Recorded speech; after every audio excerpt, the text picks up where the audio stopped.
Bonjour à tous.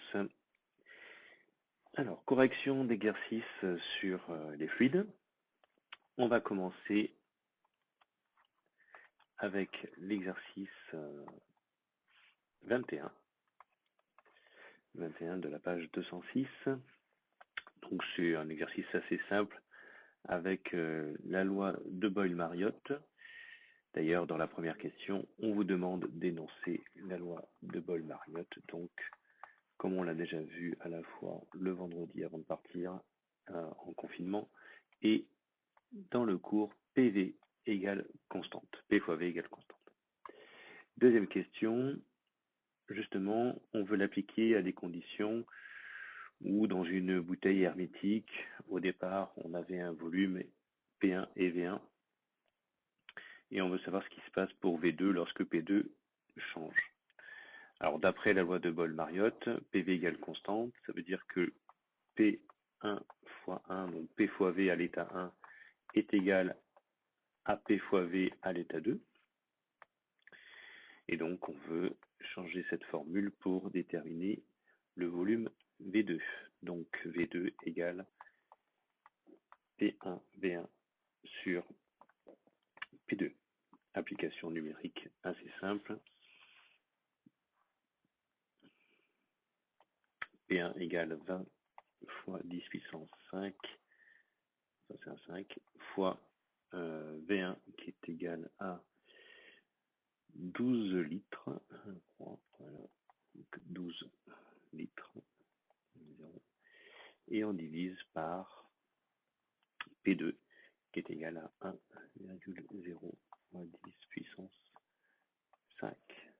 Et donc le calcul nous amène à un volume V2 égal à 240 litres. Donc voilà une méthode très calculatoire.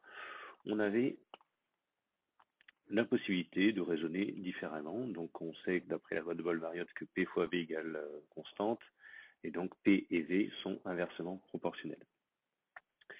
Si on regarde bien entre P1 et P2, lorsque la pression change de P1 à P2, on voit que la pression diminue et elle est même divisée par 20.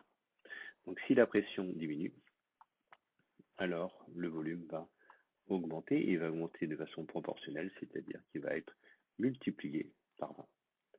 Donc V2 est égal à 20 fois V1 est égal à 20 fois 12, c'est-à-dire 240 litres. On retrouve bien sûr la valeur trouvée précédemment. Moi j'aime bien cette deuxième façon de raisonner. Évidemment, la première est à privilégier car très calculatoire. Exercice suivant, exercice numéro 23. Alors, dans cet exercice-là, un exercice très classique avec la pression dans un avion, enfin dans et hors de l'avion. Dans la première question, on vous demande de calculer la valeur de la force pressante exercée par l'air extérieur sur une surface de l'avion. Donc, F égale P fois S. Donc, ici, ça va être F1. C'est comme ça que voilà, F1 est égal donc à la pression atmosphérique fois la surface. Alors la pression atmosphérique à cette altitude est égale à 264 fois 10 puissance 2 fois la surface. Donc on vous dit que la surface est de 0,20 mètres carrés. Et donc, alors ici c'est un 2, 10 puissance 2 ici. Et ça nous donne une valeur de force de 5280. Attention, l'unité, c'est toujours des newtons. Donc, calcul de F1, c'était le petit 1, première question. Deuxième question, on vous demande le calcul de F2, bien sûr. F2, donc là, c'est la pression intérieure de l'avion fois la même surface, S. Alors, à l'intérieur, on a donc 800 hectopascales, sachant que 1 hectopascal est égal à 10 puissance 2 pascal, donc 800 fois 10 puissance 2, multiplié par 0,20, qui est le mètre carré, qui est égal à la surface de du hublot, j'imagine. Et on trouve une valeur de F2 égale à 16 000 newtons. Et la différence, elle est quand même énorme. Dans la troisième question, donc j'aime bien aussi cette question parce que vous demande de retracer un petit peu des valeurs de force, donc des vecteurs. Donc si vous avez une certaine surface comme ça, donc le hublot par exemple, hein, voilà. Donc ça c'est la surface S. Ici vous avez donc l'intérieur de l'avion. Et là vous avez l'extérieur de l'avion. Alors, l'échelle, on vous dit que 1 cm, alors pas est égal, attention, toujours cette erreur, pas égal, mais correspond en fait à 2000, donc 2 fois 10 puissance 3, 2000 newtons. Nous avons donc F1 qui vaut donc 5280, ça représente une distance de 2,64 cm. Je ne vous fais pas le calcul, c'est un produit en croix. Vous êtes capable de retrouver ça tout seul. Et F2, on est sur du 8 cm. Donc si j'essaye voilà, de dessiner un petit peu ces vecteurs, donc on se met à peu près au milieu de la surface. F1 donc va être perpendiculaire à la paroi et diriger toujours du fluide vers l'extérieur. Donc F1 c'est le fluide, c'est l'air à l'extérieur, donc il va être dirigé vers l'intérieur de l'avion. Donc là on va dire que c'est 2,64 cm, hein, j'en sais rien. Donc ici on a F1, attention on va faire avec une flèche, hein. Et F2, je vais le faire dans une autre couleur, F2, je vais le faire en violet. Et donc F2 lui va être égal à 8 cm. J'exagère, admettons que ça fasse 8 cm. Donc ça c'est F2. Là aussi perpendiculaire à la surface du fluide, donc c'est-à-dire l'atmosphère à l'intérieur de l'avion vers l'extérieur, ou vers la paroi. Ça c'était la question 3. Question 4, je le fais ici, plutôt de place. Question 4, on vous demande pourquoi la calague d'un avion doit être rigide. Si elle n'est pas rigide, vous voyez, la différence entre F1 et F2, elle est tellement importante qu'il faut bien sûr que la paroi soit rigide, sinon se craquelle, elle craque. Et là, techniquement, on a la pression à l'intérieur qui est plus grande qu'à l'extérieur. On va avoir une explosion de l'avion, enfin une explosion en termes de... La pression est plus forte à l'intérieur, donc si elle n'est pas rigide, la carlingue, elle craque, quoi, tout simplement. Voilà, elle se fissure. Et après, c'est un grand problème parce qu'on a une dépressurisation, pardon, etc. Voilà. Exercice suivant, exercice numéro 25. Alors, dans cet exercice 25, donc le skieur, très classique, avec son snowboard. Première question, on considère que la valeur de la force pressante exercée par le système, donc le snowboarder et le snowboard sur la neige, est égale à la valeur de son poids. Alors, déjà, il faut calculer, donc, première question, on vous demande de calculer cette force-là, donc je vais la nommer F1, et on vous dit que F1, la force pressante, c'est-à-dire, à part P fois S, on n'a pas vraiment de possibilité, alors on vous dit que c'est tout simplement égal au poids, voilà, au poids du système, S, ok, et le poids, c'est la masse donc du système fois petit g, constante de gravitation terrestre. Alors, la masse, effectivement, c'est le skieur snowboarder, donc 80 kg, plus son snowboard, plus 3,8 kg, et le tout multiplié par 9,81, ce qui nous donne une force de 822 newtons. Voilà pour F1. Ça, c'était le petit a de 1, petit b maintenant. Petit b, eh bien, quelle serait la pression d'un fluide qui exercerait cette même force pressante sur la surface de la neige. Là, on vous demande la pression. On va dire donc que c'est P1 et voilà, pardon, P1 ici, vous avez, et P1 égale donc à F1 sur S1. Ah. Mais S1, il faut le calculer. Et oui, le calculer, on dit que le snowboard est considéré comme un rectangle avec une longueur et une largeur. Donc, on va la calculer ici. S1 est égal donc à grand L fois petit l, longueur fois largeur.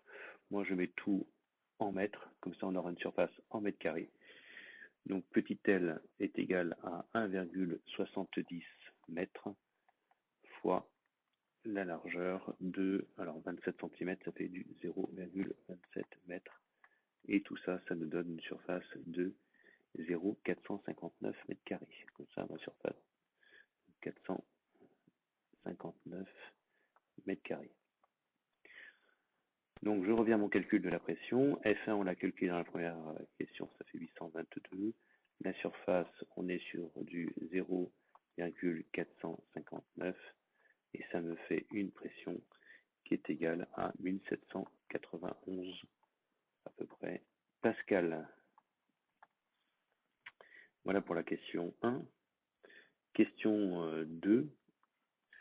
Même type de question, mais ici, P2, on n'a plus de snowboard. Donc, on va dire que c'est F. Attention, je mets F2 sur S2, tout a changé. Alors, pourquoi tout a changé ici? F2, ça va être encore égal à donc au poids du système. Mais ici, la masse du système, il faut plus compter. Alors, il déchausse. Est-ce qu'il garde ou pas le snowboard? Donc, je pense que s'il tombe et qu'il se déchausse, le snowboard il est en train de continuer à glisser, donc il est plus avec lui. Donc finalement, la valeur de F2, c'est M fois G, et la masse, c'est donc 80. Donc 80,0 fois 9,81, la valeur de G sur la surface. La surface, on vous dit que la surface de la chaussure est de 270 mètres carrés. Tiens, je vais vous mettre comme ça, 270 centimètres carrés, et il faut le mettre en mètres carrés. Donc 1 centimètre carré, c'est 10 puissance moins 4 mètres carrés. Voilà, pour convertir, je convertis directement. Je vais vous le rajouter ici. 1 centimètre carré est égal à 10 puissance moins 4 mètres carrés. Donc le résultat de P2, c'est 2907 pascal. Et enfin, il fallait commenter la phrase en gras. Effectivement, lorsqu'il se déchausse, on a la surface qui va diminuer, évidemment. Au lieu d'être le snowboard, on n'a plus que la chaussure. Et donc, si la surface, ici dans P égale F sur S, si la surface diminue, alors la pression, elle va augmenter. Et si la pression augmente, et bien du coup, il va s'enfoncer. Donc, il s'enfonce dans la neige. On dit que c'est de la poudreuse, donc c'est normal qu'il s'enfonce. Voilà pour l'exercice numéro 25. Il restait un dernier exercice sur la loi de la statique des fluides, assez intéressant, un peu compliqué. On va le faire tout de suite. Exercice numéro 28, pardon. Exercice numéro 28. Alors, exercice 28, la première question est hyper intéressante. Dans cette question-là, vous avez donc, alors je reprends la statique des fluides, elle vous est donnée, donc P de B moins P de A est égal à ρ G fois Z de A moins Z de B. Voilà, donc ça c'est la loi fondamentale de la statique des fluides. On vous dit dans cet exercice eh bien, que la pression au point B, c'est-à-dire au plus bas de la boue, il faut que ce soit égal à la pression finalement du pétrole, donc P de F. Et on vous dit également que la pression, on ne vous dit pas, mais la pression en A, ça va être la pression atmosphérique, c'est-à-dire à la surface de l'eau, c'est la pression de l'air. Voilà. Dernier petit point, on vous demande de calculer la hauteur. La hauteur, ça va être donc la différence de profondeur. Donc grand H, ça va être ici. Donc avec tout ça, on peut reformuler la statique de fluide et directement énoncer que la valeur de grand H, c'est égal à P de F moins P de l'atmosphère, P atmosphérique, divisé par ρ fois G. Voilà. Application numérique, donc P de F, c'est 2,1 fois 10 puissance 7, moins 1,013 fois 10 puissance 5, divisé par la masse volumique donc de la boue, qui est de 1,9 fois 10 puissance 3 fois 9,81. Et donc ça nous fait une hauteur de 1121 mètres, c'est-à-dire plus d'1 kilomètre de colonne de boue, ce qui est assez incroyable. Dans la question 2, on vous demande de calculer le volume de tout ça, on vous donne la formule. Le volume V est égal à pi fois d carré sur 4 multiplié par grand H. C'est une application numérique assez basique. Donc pi fois, alors la distance, le diamètre, pardon. Donc de 50 cm, ça fait 50 fois 10 moins 2. Le tout est au carré. Et on divise par 4 et on multiplie par la valeur de H qu'on vient de trouver, c'est-à-dire 1121, ce qui nous fait un volume de 220,1 mètres cubes. Et justement, dans la question 3, on veut savoir quelle masse ça correspond. Donc la masse de boue utilisée, eh bien, la masse, c'est la masse volumique de la boue fois le volume qu'on vient de trouver. Masse de volumique, c'est 1,9 fois 10 puissance 3. Et le volume qu'on vient de trouver, c'est 220,1. Ce qui nous fait un total de, alors j'ai directement converti, non pas en kilogrammes, mais en tonnes. Ça nous fait 4182 tonnes. Donc c'est énorme. On doit mettre plus de 4000 tonnes de boue pour contrer la pression atmosphérique, la pression du pétrole. Voilà. C'est pour ça qu'on a des grands tubes qui sont enfoncés à partir des plateformes pétrolières. Alors cet exercice me fait penser un petit peu, pour ceux qui regardent la correction des exercices, me fait penser un petit peu à cette pression qu'on doit, qu'on doit instaurer lorsqu'on fait une perfusion, tout simplement, avec les terminales ST2S. Il y a encore 2-3 ans, on enseignait ça. Et donc, on reprenait cette statique des fluides. Et justement, il fallait que la pression ici soit, la différence de pression soit égale à ce qu'on appelle la pression artérielle. Il fallait bien sûr que le liquide qu'on mettait dans le sang, et ben, il fallait que cette pression du liquide soit supérieure à la pression de la veine. Hein. Sinon, évidemment, c'est du sang qui va dans le cathéter et pas l'inverse, parce que des fois, on a un peu de sang qui fait un marche en arrière. Et donc, il fallait calculer la hauteur de la poche. Et généralement, avec la masse volumique du sang, on avait justement la hauteur qui était de l'ordre de 80 cm. Voilà, c'était une application qui pourrait revenir. Voilà pour la correction de ces exercices du livre, exercices 21 à 28. À bientôt.